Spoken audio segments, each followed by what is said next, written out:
What is jurisprudence? The term jurisprudence is derived from Latin terms juris, which means legal, and prudentia, which means knowledge.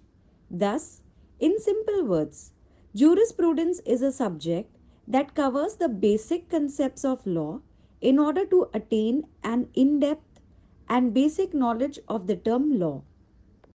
This subject not only covers what is law, but also why do we have law.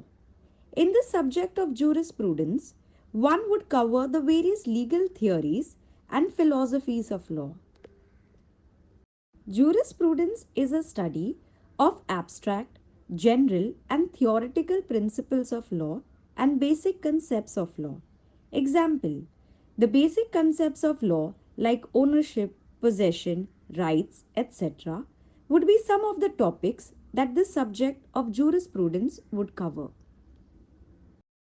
Since law is based on how one perceives it, likewise, jurisprudence too is based on various schools, or rather, groups of thoughts that differ when they look at the concept of law.